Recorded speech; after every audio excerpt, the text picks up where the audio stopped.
ៅពីមានទូនីតិជាបន្លែសម្រាប់អាហារប្រចាំថ្ងៃហើយនោះស្លឹកបាសឬវល្លិបាសអាចយកមកប្រើជាឱសថព្យាបាលជំងឺមួយចំនួនបានផងដែរតាមព័ត៌មានផ្សព្វផ្សាយដោយគ្រូស៊ុំកសិកម្មរុក្ខាប្រមាញ់និងនេសាទបានបង្ហាញថាស្លឹកបាសមានសារធាតុ beta carotene ជួយការពារការកើតជំងឺមហារីកកាត់បន្ថយជាតិស្ករក្នុងឈាមនិងមានសារធាតុកាល់ស្យូមជួយបំពេញឆ្អឹងនិងធ្មេញមានជាតិដែកនិងវីតាមីន C ជួយកាត់បន្ថយអាការៈឆ្អល់តឹងពោះនិងចុកពោះជាដើម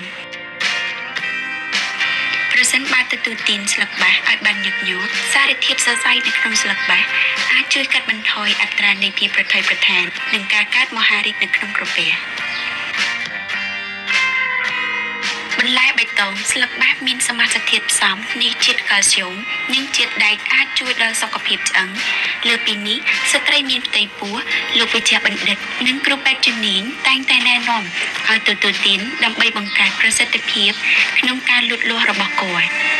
ការផលិតទឹកដោះនិងជាប្រភេទអាហារសុខភាពដ៏ប្រសើរសម្រាប់មនុស្សគ្រប់វ័យ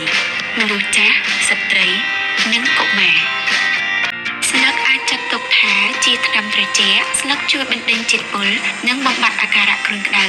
រលាកជួយព្យាបាលអាការៈរមាស់ដោយប្រើស្លឹកបាសស្រស់ប្រហែលមួយក្តាប់ដៃ